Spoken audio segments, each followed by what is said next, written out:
Good evening, and welcome to Riderpiece Theater. Me, Alistair Dayhawk, and tonight, me proud to present Kamen Rider Gacha, episode 27. So we reach the final showdown, the final episode of this trilogy, and I have to say, this episode had the makings of the legit final episode. There were a couple of things that it was cringe. I was burst out laughing in a bad way. But at the end, I felt this could have been, if it were the final episode, a great ending. But this is the final episode of an arc. So now that the master is officially defeated, we have to wait and see who's gonna take over. Before I carry on, I have to say this: Platinum Gacha looks badass. I love the suit design. I am considering of buying it once it comes out as a figure. But at the same time, though, I can't help but feel concerned because it looks more of a final form than an ultimate form. And I just can't help but worry that if the final form comes out ugly, like Decade's second final form, then it's going to be one of the most letdowns of the show by far. It's just, I'm hoping that the final form tops the ultimate form, but I mean, right now the ultimate form looks pretty badass. So I don't know how they're gonna top that, but enough said about the suit. I will start with, the first scene. The master does the ritual. He uses the dead driver and the dark powers of the chemies to activate and locate the door, which was all along the Ouroboros gate that was in the sky all along. I was confused because I thought that the master was supposed to create the door using the 10 level 10 chemi cards, but it's not the case. The gate, the snake eating its own tail gate that's been at the sky since the pilot, has been the gate all along. It's been the door to air quotes Kingdom Hearts. All that's left for the master to do is to activate the gate and pretty much locate the gate, and then get his hands on the gacha driver to open the door to darkness, aka Kingdom Hearts. So we move on to the next scene. Our heroes arrived. Then the villains show up. They have their final talk before they fight, and the master explains that once the door to Kingdom Hearts opens, the chemies will die. And of course, Hotaro's like, oh, no, not my babies, my chemies, And that shocked look on his face. I'm like, oh, here comes cringe Hotaro. But of course, the heroes transform into Kamen Riders, and then we get to see the master's turn to use the Dread driver, and he obtains a new form, Dread type number 2, where we get to see one side of Dread being all red and as an ogre or an omi, and we see a 1-on-3 handicap match. The master then creates 2 Melgaims to deal with Kudo and Spanner, while he deals with Hotaro and to steal the gacha driver. And of course, you would have thought that Renge and Sabi would be at the sidelines as usual, cheering them on. No, this is not the case, because Weird Sister number 1, who's been played by a 9-year-old, plus Weird Sister number 3, they encounter Sabi and Renge, and they decide to fight them. And so everybody is fighting. Nobody's in the sidelines cheering either the master's side or Hotaro, Kuro, or Spanner. They're not at the sidelines. Everybody is fighting each other. And so we move on to before I move on to the next scene. So the master and Hotaro are having their one-on-one match. I can't help but laugh. And why, you may ask? Well, Hotaro, he was fighting the master, right? And he said, and I quote, I am determined to rescue my chemies. I will save my chemies. I literally stopped the show and I was bursting out laughing. I was like, yep. He actually said it. My chemies. Mama Hotaro just came out. Yep. I was bursting out laughing. And so we move on to the scene with Sabi, Renge, and the sisters. And lo and behold, without a mentor, without Midoro Sensei, without a Fuga or Kyoka to help guide these kids, I mean, they have improved their alchemy combat skills on their own. And I'm impressed by the shock of the sisters because they are managing to hold their own against the all-powerful sisters, which I am very impressed, And we move on to Spanner and Kudo, and they easily destroy the Malgines with ease. And the match suddenly turns back to a 3-on-1 handicap match. But then, the heroes were taken by surprise because now the master has unleashed a new form, Dread Type 3, where you see one half of Dread as the unicorn and the other half, of course, the red Omi or the red troll. And I have to say, I have to give kudos to the suit actor for Dread because having a lance, the sword, right? And a club. It must be very hard for him to to just have two weapons at the same time because you have a massive club. So I have to give kudos to the suit actor of Dread. He is very good. And so the heroes, unfortunately, are no match against Dread Type 3. They easily got defeated. And unfortunately, as much as they have improved, there's still no match against the sisters. So Renge and Sabi were also defeated. And then we get to see the master demorphs. And he approaches Hotaro, and we get a little bit of a tug of war between those two. But ultimately, the master takes away the gacha driver, which he was very impressed because, the gacha driver was enhanced. And through all those battles, he's like, oh, I'm impressed. The driver feels different. It's just, gosh, boy, you did a good job with it. And so he takes the driver and he uses it to point towards the gate to the door to Kingdom Hearts, and then we see the door open.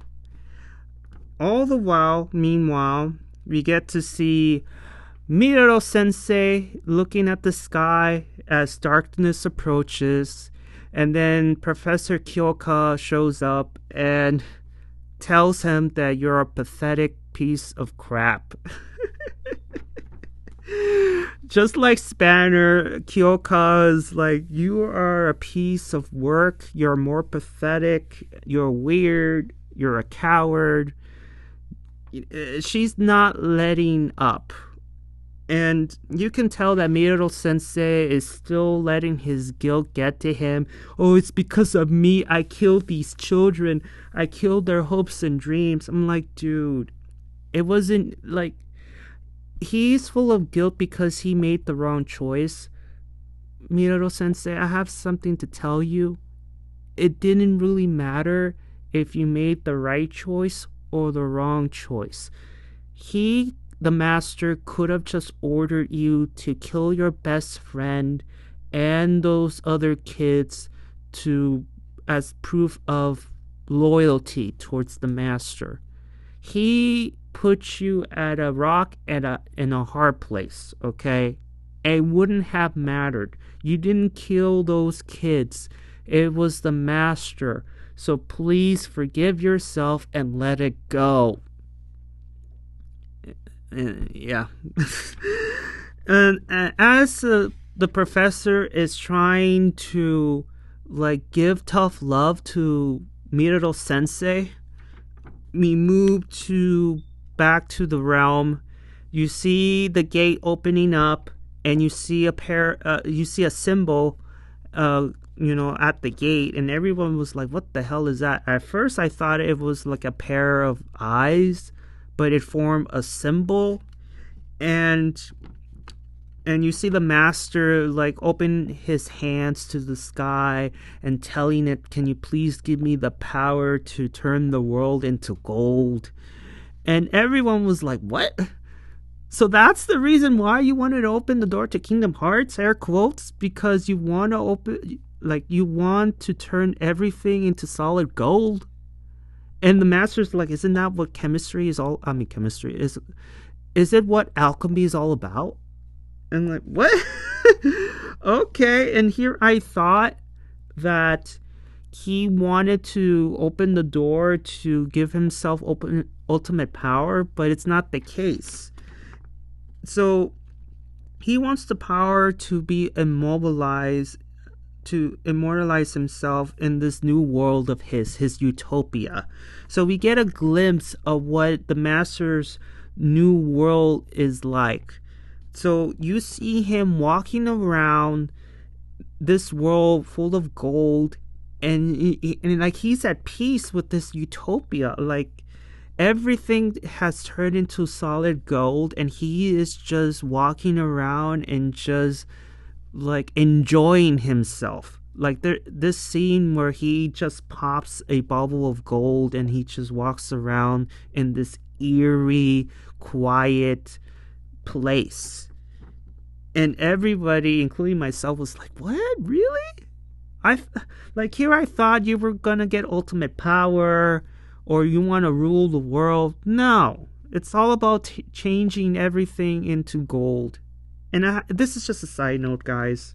What's up with Toei and gold and villains? We've seen countless riders in gold colors that are pretty much villains. Like, is it a Japanese thing that they have a thing against gold being a bad color? What is it, guys? Write in the comments below, because I don't know. Because throughout the years of watching Kamen Rider, like, villains end up getting gold colors the majority of the time. So what is this? I'm just asking an honest question here. So he wants to turn the world into gold. Everybody was like, "Really?" And Hotaro was like, "Is that your gotcha? Is that what you want? Really?" And so the master just looks at him and is just like, "Look, filth, I'm tired of you. I'm not going to have you live long enough to ruin my evil plans of gold, so I'm just going to kill you right there and now." And you see him conjure up a sword. He was about to kill Hotaro, but then lo and behold, Miroto Sensei to the rescue and just blocks the attack with his own sword. And he tells everybody, "Sorry I took so long." And he says, "Everyone, your words woke me up." And I was like, "Oh, has to be one of the cringiest lines I've ever heard so far."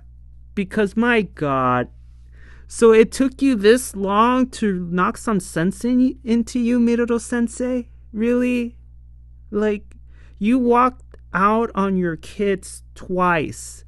And that second time, all these kids were telling you, please come back, minus Spanner, who's been telling you you've been a coward, and Sabi being frustrated with you, and Renge telling you that you're an imbecile. I'm just like, okay. Oh, God, I hate this character. Aside from Hotaro, how much I hate the writing of this character. I heard you guys. Your words touched me. Great. Great. Oh, God. Okay. Better late than never, but Jesus. Okay. So Miro Sensei, woke up from his kid's words, and he's fighting against the master, which he was in shock to see him there, because you need like the train chemi to get in and out of this realm. But okay, we will know how he did it later.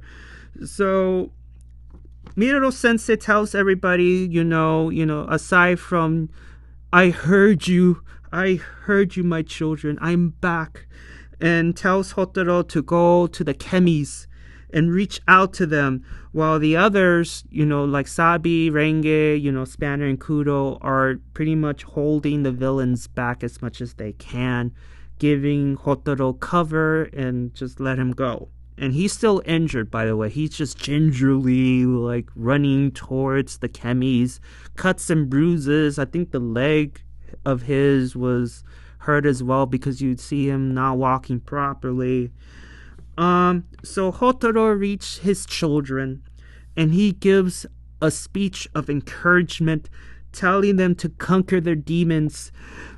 And Miro Sensei now, Spanner, Kudo, everybody from the Alliance have conquered their demons. Now it's your turn. Do not give in to the darkness. Come back to me, my chemies, my children. Something around those lines, kids. Something around those lines. And apparently Hopper 1 was the only one who broke free from the darkness, and the all level 10 chemi cards were like proud of this grasshopper and gave the grasshopper the powers of a level 10 chemi. So Hopper 1 is officially a level 10 chemi known as Cross Hopper. And so Cross Hopper takes the driver away and makes the gates all useless.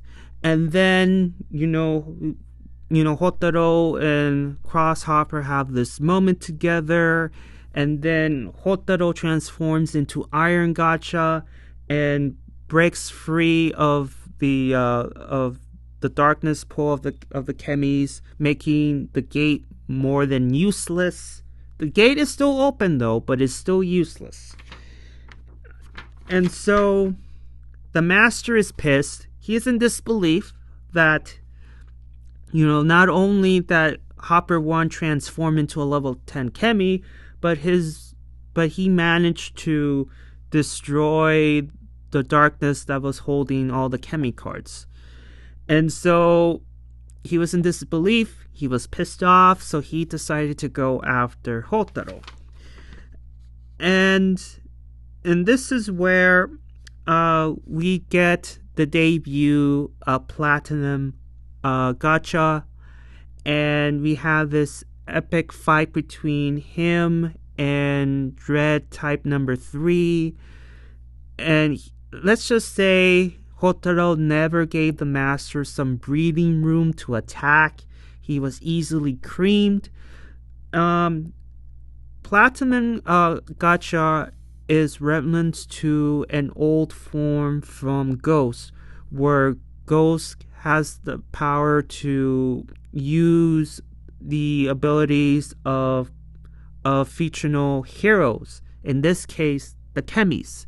So Hotaro has the ability to use the powers of the chemies through arms and legs, as you saw in the battle between the Master and Hotaro. And with the shot of Platinum shoot, the Master is officially defeated. And the Master, with the final words, El Dorado, you get to see a demon hand reaching out and taking the Master through the gate, and the gate closes forever. For now. And so the Master is defeated and taken to the realm of darkness, and the cards are officially freed and returned to their owners. You get to see Hotaro all happy and to see his children, return to him. And it talks to Hopper 1 that we'll be together forever, cringy Hotaro and all that. And then Miraro Sensei is officially welcomed back with open arms. And I knew this from the get-go, that they're not going to have Miraro Sensei go through the gauntlet of regaining the students' trust.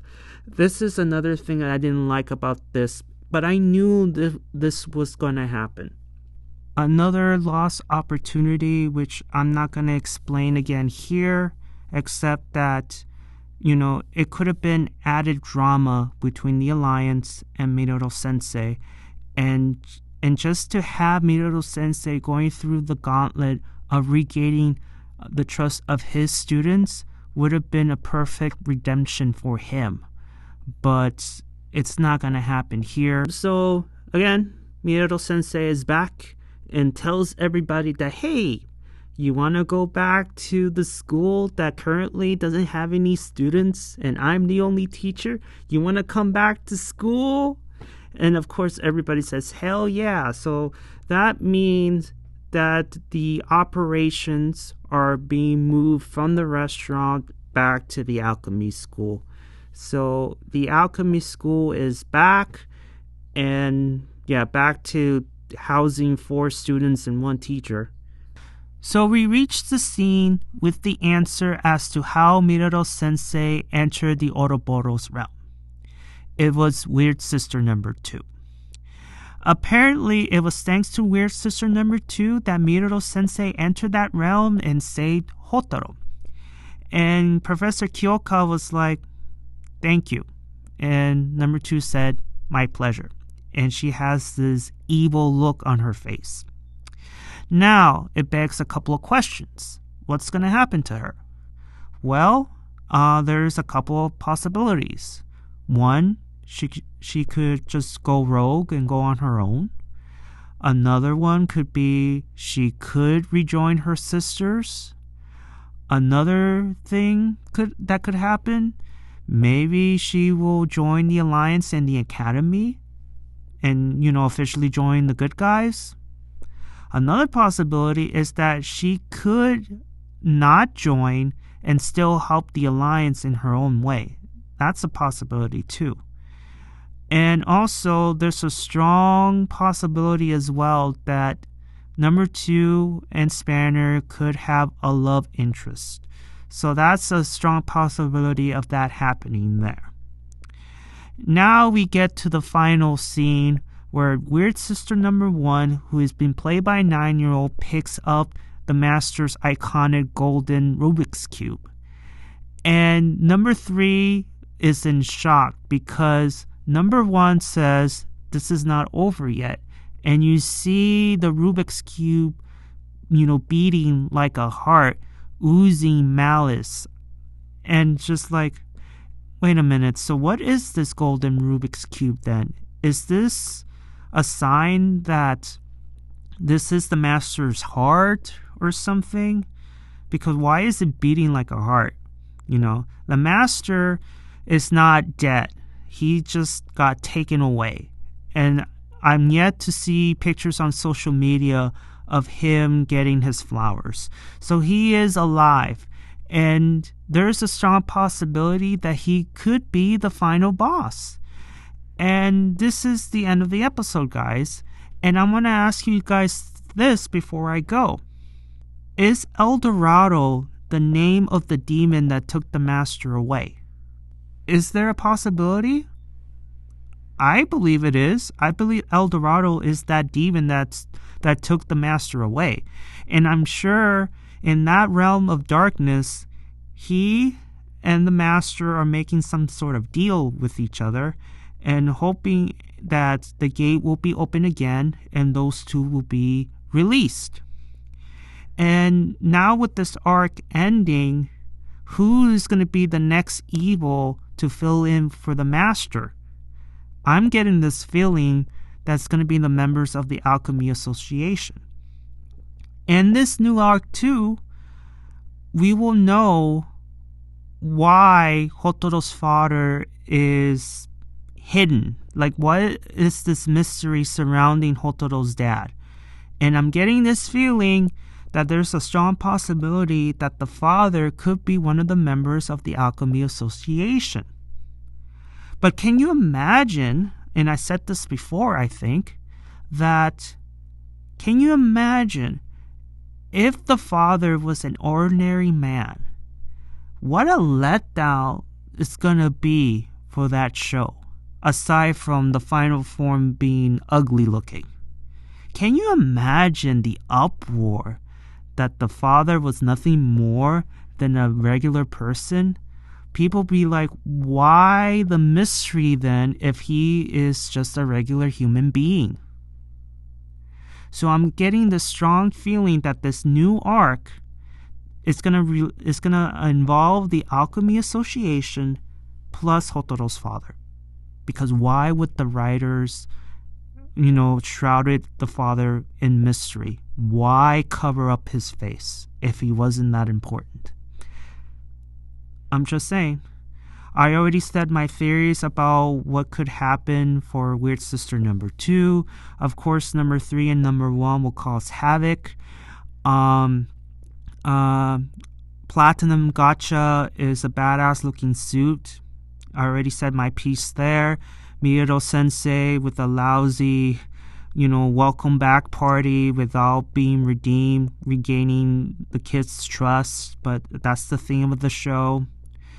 In a nutshell, Hopper 1 gets a new form. It's officially number 10 now, and Hotoro is being back as a mother. That's all I could say. I mean, I already said my piece during this show, so I'm not going to repeat myself here, other than, regardless of its flaws, the problems that I have, it's a great final episode for this particular art.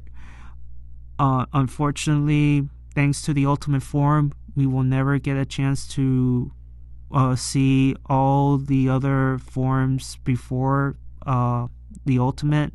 So we're going to see a lot of Platinum Gotcha up until the final form, which I hope to God it doesn't give me Decade vibes, but we shall see. Because Platinum Gotcha to me looks like it looks like a final form than an ultimate, but that's just my opinion. Well, thank you guys for listening. If you watched the episode, let me know, did you like it, did you dislike it, and if I missed anything, please write in the comments below. Give me your thoughts about what happened to the master, your thoughts about the new suit, your theories about what's going to happen with number 2. Give me everything right in the comments below. Let us interact as Kamen Rider fans. And give a like if you like it, and please subscribe. And I'll see you all on the other side of Oblivion. Johnny!